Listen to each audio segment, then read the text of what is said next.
독서력이 아주 높은 아이들은 책에서 말한 이 세상에 대한 기억의 깊이가 깊어요. 그래서 아이들이 그 책을 기억하는 거예요. 근데 우리가 볼 때는 기억이라고 표현되지만 실제로 이 아이는 경험한 거죠. 그 경험의 농도를 얼마만큼 정말 깊게 들어갈 수 있냐. 독서가 학습에 조금 더 다른 영향을 한 가지 더 미치게 돼요. 어머님들도 다 알고 계실 거예요. 언젠가 만날 거라는 걸 알고 있는 생기부요. 중고등학교에 가면 실제로 생기부를 예쁘게 잘 만드는데 독서 없이 가는 건 불가능하거든요. 안녕하세요. 아나운서 엄마의 육아연구소 이지민 아나운서입니다. 성적 경쟁이 치열한 대치동에서 26년 동안 독서를 가르쳐 오셨습니다. 최근 성적 초격차를 만드는 독서력 수업이라는 책을 쓰셨는데요. 유아 초등 대상 독서 논술 전문학원 논술화랑의 김수미 대표님을 모셨습니다. 안녕하세요. 안녕하세요.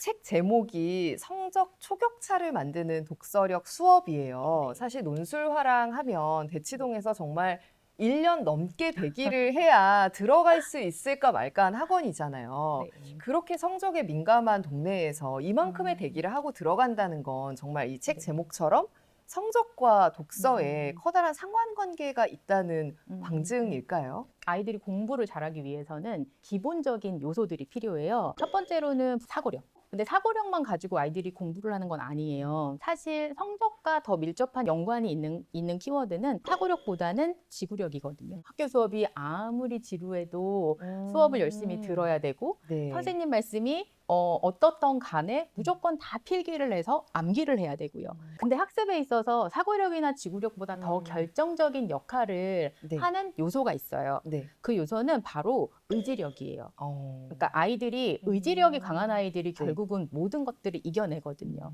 근데 그런 요소들을 만드는 데 있어서 독서가 많은 도움을 줘요. 이런 요소들은 학습의 기초 체력이라고 할 수 있거든요. 그런데 그건 지금까지 이야기고요. 앞으로의 아이들 같은 경우에는 독서가 학습에 조금 더 다른 영향을 한 가지 더 미치게 돼요. 네. 어떤 거요? 어머님들도 다 알고 계실 거예요. 왜 우리가 모두 다 무시무시하게 생각하는, 아직 실체는 모르나 언젠가 만날 거라는 걸 알고 있는 생기부요. 생기부에는 세특이라고 불리우는 과목 선생님들이 기재하는 사항이 있어요. 각 과목 선생님들이 각 반을 돌아다니면서 수업을 네. 하시잖아요. 네. 그렇기 때문에 모든 내가 가르치는 아이들의 이름을 외울 수 없어요. 그럼에도 불구하고 내 생기부에 이 선생님이 뭔가 좋은 내용을 기재해 줬을 때 이 아이 생기부가 좋거든요. 독서로의 아이가 이 글을 그러니까 한 1000자 정도를 업로드하고 업로드한 걸 다운해서 이걸 생기부에 독서 활동 사항에 기재를 해야 되거든요. 근데 이 아이가 활동 사항에 기재할 때 어느 과목에 기재할지를 선택해야 돼요. 네. 그래서 이건 수학과 관련된 책이니까 수학 선생님한테 해달라 그래야지 과목 선생님에게 내가 독서로에 올린 그 도서 리스트를 주거든요. 그러면 선생님이 그걸 생기부에 기재를 해주시는데 그걸 보면서 얘가 이런 책을 읽었구나라고 하면 이번 여름방학에 어떤 책을 읽고 이 과목을 선행해서 열심히 자기주도형으로 학습을 했다. 이런 식으로 기재되는 것들도 있고요. 그리고 생기부에는 인성에 관련된 영역도 기재가 많이 되거든요. 네. 선생님이 인성을 어떻게 하세요? 우리 반에 어떤 아이가 쓰러져가지고 내가 심폐소생술을 했다. 이런 건 없을 거 아니에요. 잘 없단 말이에요. 그래서 이런 부분도 사실 책으로 가장 많이 기재가 돼요. 그래서 누군가의 자서전을 읽고 이런 부분에 감동을 받았다라는 게 진로적성에 대한 나의 관심사도 그렇고 여러 역량을 책을 통해 어필하는 게 가장 손쉽고 가장 일반적인 방법이에요. 중고등학교에 가면 실제로 생기부를 예쁘게 잘 만드는데 독서 없이 가는 건 불가능하거든요.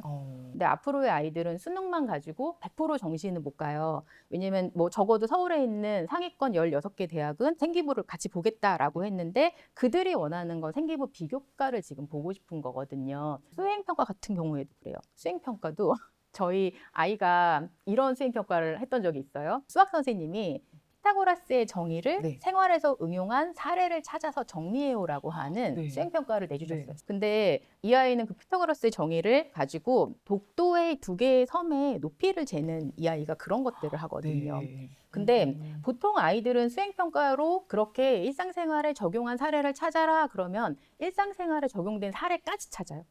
그런데 독서력이 정말 뛰어난 아이들 같은 경우에는 응용할 수 있는 능력이나 확장하는 능력이 되게 강해지거든요. 그 아이 같은 경우에도 피타고라스의 정의로 독도 높이를 재는데 그치지 않고 그걸 통해서 어느 관점에서 바라보냐에 따라서 독도의 높이가 달라진대요. 그래서 일본과 한국의 영유권, 독도에 대한 영유권 주장에 이 피타고라스의 정의를 이용했을 때 이런 결론이 도출됩니다라는 식으로 확장을 했거든요. 근데 이런 수행평가는 정말 압도적이죠. 이거는 독서로 단련되지 않은 아이들은 못하고요.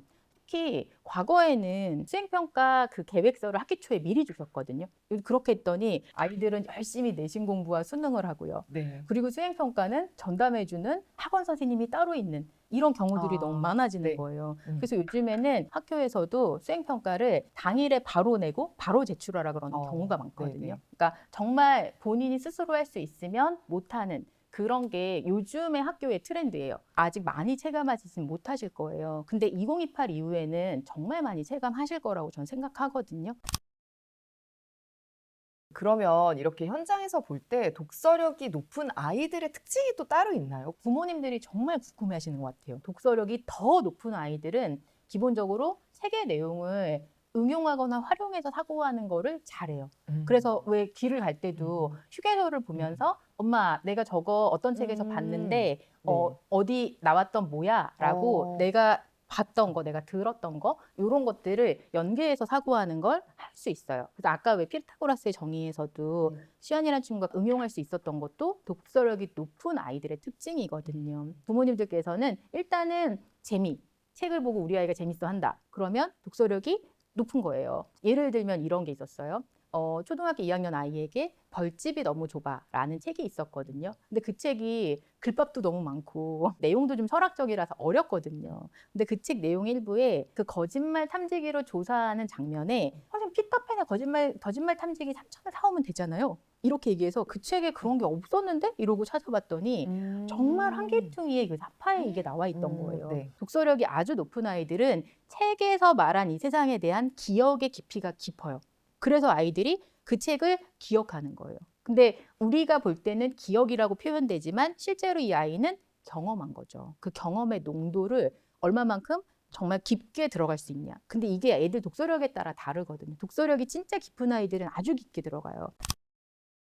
그 일찍 발달한 암기력이 오히려 안 좋을 수도 있다는데 이건 무슨 얘기인가요? 너무 어렸을 때 암기력 위주로 학습을 한 아이들 같은 경우에는 좀 단정적으로 사고하려고 하는 경향이 있어요. 제가 책에 쓴 케이스로는 초등학교 1학년이거든요. 이 친구 암기력이 그냥 외우는 능력 자체가 뛰어나요. 근데 어느 날 그 무슨 동화책이었는데 아무튼 주인공이 오리였거든요. 제가 물어봤어요. 아니 선생님은 아무리 물에 뜨려고 해도 안 뜨던데 오리는 어떻게 이렇게 물에 잘 뜨는 걸까? 그 재원이라는 친구가 정말 딱 이렇게 얘기하는 거예요. 선생님 그건 부력 때문이에요. 너 부력이 뭔지 알아? 그랬더니 책에서 봤대요. 네. 거기까지요. 그러니까 저는 아이들한테 이걸 더 사고해봐라고 이 질문을 던져준 건데 단정적으로 사고하는 아이들 같은 경우에는 자기가 알고 있는 지식, 그러니까 부력 때문이에요라고 생각하고 여기서 더 사고를 확장하지 않아요. 이게 아이들한테 분명히 문제가 되거든요. 그럼 부력은 어떻게 생겼을까? 오리가 갖고 다닌다는 거지? 제가 그랬거든요. 그 답했던 것 중에 기억나는 게 부력은 오리의 노란 털이다. 오리가 노랗잖아요, 털이. 어른의 눈높이에서 봤을 때 유치하다고 생각되는 아이 수준의 그 정도 사고가 존중되었을 때 그거 말고 이게 더 좋은 답이야 라고 말하지 말고요. 어른들이 확신과 믿음을 줬을 때 아이들은 더 깊고 넓게 사고할 수 있는 연습을 하는 것 같아요. 너무 이해가 되네요. 왜냐하면 우리가 피타고라스의 정리를 독도의 높이를 재는데 활용을 했어요. 영유권 분쟁까지 생각을 했어요라고 하면 너무 대단해 보이지만 사실 오리가 왜 물에 뜰까요?라고 했을 때 오리 엉덩이에 튜브가 부력이에요 하면은 아이 그게 아니라 이건 부력이라는 건데 설명하고 싶어지지만 사실은 그런 제한 없이 많은 것들을 마음껏 상상하고 사고를 확장했던 아이들이 그 상태로 점점 자라면서 나중에 그런 생각을 하고 연구를 할 수 있는 거잖아요. 맞아요. 예. 기본적으로 10살 이전의 아이는 확산적 사고라 그래서 자기 맘대로 사고하고요. 10살이 되면은 아이들이 변해요. 정말 자연의 섭리에서 아이들이 변하는데 주관성이라는 거를 조금 누르고 객관적인 아이로 변하게 되거든요. 그때부터는 객관적인 논증을 할 수가 있어요. 객관적 근거를 토대로 한 상상력, 이걸 추론력이라고 부르고요. 그러니까 논리력의 핵심 역량이 추론력이거든요. 이 아이의 이 상상과 이 사고가 논리력이라는 걸로 변한 거예요. 근데 이 사고가 없어요. 그럼 얘는 변할 게 없잖아요. 그러니까 이 아이의 논리는 자기 게 아니에요, 보면. 보통은 그냥 외운 거예요. 이해되는 나의 지식이 아니고 남의 지식을 그대로 갖다 쓰는 거예요. 아이가 이걸 전환하는 이 연습을 정말 충분히 할 필요가 있는데 부모님들이 뭐 지식의 결과나 양 이런 거에 집중하시기도 하거든요. 그래서 이런 것들을 좀 구분할 필요가 있을 것 같아요. 아이들의 어휘력을 높이기 위해서 어휘력 문제집을 따로 푸시는 분들도 있는데 독서를 통해서는 어휘를 어떻게 좀 잘 알아갈 수 있을까요? 문제집 풀어서 어휘 늘리는 거랑 독서를 통해서 어휘 늘리는 거는 달라요. 어휘력 안에는 3가지 세부 항목의 능력이 있어요. 그 중에 하나가 어휘량 맞아요. 그리고 또 하나는 어법 이해 능력. 그래서 네. 문법을 정확하게 사용하는 능력이고요. 마지막 하나가 어휘 활용 능력이라는 게 있어요. 저희도 화랑에서도 아이들 한 4학년쯤 되면 그때부터 어휘력 측정을 하거든요. 저희가 그 3개를 구분해서 분석하거든요. 어휘력 문제집을 많이 푼 아이는 어휘력이 높게 나오고요. 네. 어휘 활용 능력이 낮게 나와요. 근데 책을 통해서 올라간 아이들은 어휘력이 낮더라도 어휘 활용 능력 자체가 뛰어나거든요. 근데 중요한 키워드는 어휘 활용 능력이에요. 어휘 활용 능력이 같이 개발되지 않은 상태로 어휘량만 늘어난 아이들은 그 어휘량이 다 휘발돼요. 그건 암기잖아요. 근데 어휘 활용 능력이 되게 뛰어난 아이들은 모든 곳에서 어휘를 계속 활용할 수 있는 능력이 있기 때문에 어휘 자체를 계속 수집하고 다닐 수가 있어요. 그래서 어휘량을 자기 스스로 끌어올릴 수가 있어요. 그래서 중요한 건 아이의 어휘력을 높이고 싶을 때 부모님께서 중요하게 보셔야 될 건 어휘의 량이 얼만큼이다 이게 아니고요. 우리 아이 어휘 활용 능력이 어떤지를 보셔야 돼요. 문제집은 어휘 활용 능력을 개발해 주지 않아요. 어휘량을 늘려줘요. 그런데 어머님들께서 문제집을 통해서 자꾸 어휘량을 늘리고 싶어하는 이유가 아마 이건 것 같아요. 개념어랑 한자 어휘. 이런 건 어려우니까 아이가 네. 책을 통해 이걸 습식하는 거 정말 어렵거든요. 네네. 그러니까 인위적으로 외우게 하고 문제집 풀리고 이렇게 해서 암기하게 하시려는 것 같아요. 제가 유일하게 한자는 만화책으로 봐도 좋다라고 말씀드리거든요. 한자 어휘는 계속 반복하는 게 제일 좋아요. 네. 그런 거 계속 딸딸딸딸 보게 하면서 아이가 기본적인 어휘의 낱글자의 뜻을 활용해서 좀 어휘를 확장하게 할 수 있는 방법, 그리고 한자 어휘의 경우에는 문제집 푸는 것도 괜찮아요. 그 기본 한자를 아이가 익혔으면 그 다음은 책을 통해서 익히는 게 제일 좋아요. 그래야지 어휘 활용 능력이 올라갑니다. 그래서 이 독서력을 높이는 3단계 독서 교육을 강조를 하시는데 책에 보니까 각 단계별로 이 시기와 또 독서 형태가 중요하다고 하셨는데 독서에서 가장 중요한 1단계는요. 독서 정서를 형성하는 거예요. 독서 정서는 부모님이 책 읽어주는 그때 가장 진하게 잘 형성되고요. 이거는 무의식에 내재돼요. 부모님이 읽어줄 때 아이들이 왜 품에서 가만히 듣고 있잖아요. 근데 그 가만히 듣고 있는 건 이 아이가 책의 줄거리를 듣는 게 아니고요. 그 시간과 그 공간을 느끼는 거예요. 부모님이 나에게 따뜻하게 책을 읽어주는 게 너무 좋으니까 그냥 방해하지 않고 있었던 거예요. 그렇게 움직이는 그 아이를 무려 멈추게 만들 만큼 강력한 정서의 힘이죠. 그리고 5세를 전후해서 아이들마다 다 달라요. 네. 그때 되면 모든 아이들이 다 똑같은 행동을 해요. 같은 책을 계속 반복해서 읽어달라고. 네네, 맞아요. 그죠? 계속 같은 책을 한 번 읽어달라고 그러고 10번 읽어달라고 그러고 그렇게 계속 읽어주면 너무 재밌는 게 아이가 그 텍스트를 다 알아요. 다 네. 외워요. 하도 읽어주니까. 네. 이때 아이가 뭘 하고 있는 거냐면요. 줄거리를 발견한 거예요. 얘가. 처음으로 연결된 거예요. 그러면 그 순간에 아이는 놀라죠. 뭔가 꼼지락거리고 움직인 거예요. 책이. 아이가 그래서 거기에 약간 호기심을 보이고 또 읽어달라 그래요. 이게 1차 혁명인 거예요. 그래서 계속 늘리는 거예요. 이 연결되는 장면을 계속 늘리면서 그 한 권의 책을 통해서 줄거리를 인지하는 방법을 아이가 터득해요. 그러다가 이 아이가 마침내 이 능력을 터득해요. 그러면 그 다음부터는 다른 책도 그게 돼요. 또 이 줄거리를 아이가 다 알게 되면은 그 책을 이제 더 이상 보고 싶지가 않은 거예요. 왜냐하면 더 재밌는 책들이 많으니까. 그렇게 보통 아이들이 2년에서 3년 정도 줄거리를 또다시 또 충분히 탐닉을 하잖아요. 그렇게 되면 보통은 7, 8세 요 무렵이에요. 이때가 독서에 있어서는 이제 2번째, 2차 혁명이라고 보시면 돼요. 왜냐하면 독서 형태가 부모님이 읽어주는 독서에서 내가 스스로 읽는 형태로 바뀐 터닝포인트의 지금 시점이잖아요. 그래서 이 아이에게는 그때가 정말 중요한 시기거든요. 부모님이 정말 유의해야 되는 독서의 두 번째 단계를 이제 만들어줄 때예요. 글자를 띄엄띄엄 읽는 게 습관인 사람과 글자를 정확하게 읽는 게 습관인 사람. 보통 초기에 진짜 많이 형성되거든요. 그래서 초기 3년이에요. 글자를 처음 배우고 그 다음에 3년. 그래서 7살에 아이가 한글을 배웠다면 7, 8, 9. 근데 아이가 우리 아이는 좀 늦어서 9살에 한글을 배웠다. 그러면 9, 10, 11 요때 습관이 형성돼요. 아이가 한글을 떼면 부모님들이 처음에 가장 많이 하는 실수가 읽어주는 구연을 빼버리세요. 이제 너는 혼자 읽도록 하여라 라고 읽기 독립을 시키려고 하시거든요. 근데 이 읽기 독립을 너무 일찍 시키는 게 정확하게 읽는 습관, 정독 습관이라고 하는데 정독 습관을 만드는 데 있어서는 불리한 전략이에요. 네, 한글을 떼고 나서의 초반 3년의 습관이 영향을 좀 많이 네, 미치는 많이 거네요. 미쳐요. 독서라는 건 책을 읽고 상상을 하고 유희를 즐기는 거잖아요. 그 독서의 유희는 아이가 이제 막 숙련도가 떨어지는 그 한글 읽기 능력으로는 거기까지 아이들은 도달하지 못하거든요. 그렇기 때문에 부모님이 읽어주시고요. 네. 읽기 훈련을 병행해 주셔야 돼요. 부모님이 읽어주시는 동화책은 어떤 난이도를 읽어주셔도 다 상관없거든요. 근데 아이들이 혼자 읽기를 하는 네. 그런 책은 약간 쉬운 책을 읽게 하는 것. 얘네는 초보 운전자랑 똑같아요. 어떤 데만 가잖아요. 그렇죠? 네네네. 그 마트와 거기 그 병원가 거기만 가잖아요. 아이들도 한글을 처음 뗀 아이들이 읽기 숙련도가 떨어지기 때문에 비슷한 책을 계속 읽어요. 그게 편독이거든요. 근데 우리가 운전면허를 딱 딴 초보 운전자한테 넌 왜 거기만 가니라고 비난하는 건 옳지 않잖아요. 그래서 아이를 오히려 충분히 편독할 수 있도록 장려해야 되고요. 그리고 편독의 장르가 아이들마다 진짜 천차만별이에요. 그래서 뭐 어떤 아이는 공룡책만 보는 아이도 있고요.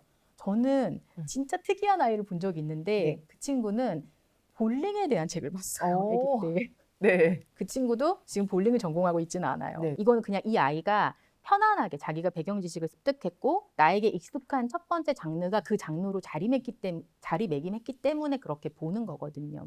그래서 그런 편독을 유도하는 것. 그리고 그 다음에 음독 연습 뭐 많이 시킨다던가 이런 식으로 아니면 같은 책을 반복해서 보게 하는 것. 이런 것들이 아이들 정독 습관을 확실히 잡아줄 수 있고요. 이제 3학년 때부터 아이들 확장된 독서를 하기 시작하면 그때부터는 내가 그렇게 해주고 싶어도 할 수가 없어요. 왜냐면은 그때부터는 이 아이가 읽고 싶은 책만 계속 읽어도 되거든요. 6학년 때까지 계속 그래도 돼요. 근데 중학교 딱 들어가면은 아이가 책 읽을 시간이 떨어지거든요. 고등학교는 뭐 거의 없어요. 거의. 네.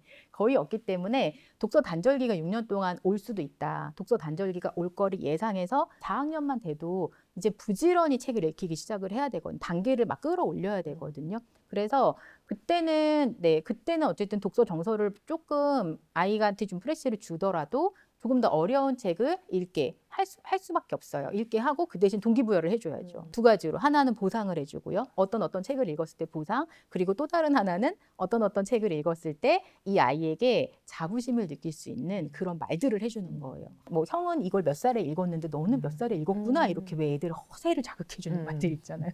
그런 걸 하면서 허영심. 네, 독려해 주는 건데 그걸 저학년 때 하지 마시고요. 저학년 때는 아이가 읽을 수 있는 수준보다 약간 쉽게 혹은 네네. 아이가 좋아하는 장르를 편독하게 충분히 놔두고 10살이나 11살부터 시작하시면 충분해요. 그때부터는 지적 허영심이나 이런 것들 자극하면서 더 아이가 더 높은 단계의 책을 도전적으로 읽게 해줄 필요가 있고요. 근데 그렇게 도전적인 책 읽기를 할 때 가장 딜레마가 애들이 배경 지식이 없어요. 네. 아는 게 없어서 책을 볼 수가 없는 거죠. 배경 지식에 관련된 것도 한 1년이나 2년 정도는 부모님이 보조적으로 설명을 계속 해주시면서 읽으면 좋아요. 근데 한 바퀴 1년, 2년 정도만 충분히 공들여서 설명해주면 그 다음에 애들이 어느 정도 쌓이기 때문에 초등 정도 책은 무난하게 고학년 책을 읽어낼 수 있거든요. 그래서 초반에 그 과도기 독서도 어머님들께서 주의하셔야 될 부분이에요. 제가 아까 독서 단계 말씀드릴 때 정서 형성하고 그다음에 아이들 줄거리를 발견하고 그다음에 한글을 뗀다 그랬잖아요. 그 다음 코스가 이 과도기 독서거든요. 그리고 이 과도기 독서를 3년 정도 해요. 3년 정도 과도기 독서가 충분히 이루어졌을 때 그 다음부터는 아까 처음에 말씀드렸던 것처럼 생기부를 예쁘게 만들기 위한 뭐 퍼포먼스를 위한 그런 독서를 한다던가 탐구 보고서를 애가 쓰기 위해서 뭐 연구 논문을 본다던가 이런 실전을 위한 독서를 그 다음엔 해야 됩니다. 네. 마지막으로 육아연구소의 공식 질문인데요. 네. 행복이란 무엇이라고 생각하시는지 그리고 네. 최근 일상에서 행복을 느껴본 적이 언제신지 궁금합니다. 가만 생각해 보니까 행복을 느낀다기보다는 행복을 크게 발견했을 때 언제였냐면요. 20대 후반 정도였을 거예요. 너무 힘든 일이 있었거든요. 뭔가 회사에서도 정말 뒤통수를 맞았고 정말 친한 친구도 저한테 너무 큰 사기를 쳤고 와 정말 세상이 너무 싫은 거예요. 근데 제가 그때도 아이들을 가르치고 있었거든요. 그냥 그날 정말 되게 슬펐었거든요.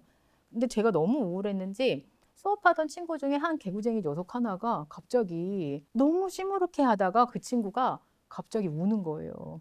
눈물 뚝뚝 흘리는 거예요. 그러더니 저한테 뭐라고 했냐면요. 선생님, 전 아주 바보 같고 쓸모없는 자식이에요. 이러면서 받아쓰기도 자기는 20점을 맞았고 달리기도 꼴찌고 못하는 게 너무 많대요. 그래서 제가 정말 아니 현우가 너 왜 갑자기 그런 말을 해?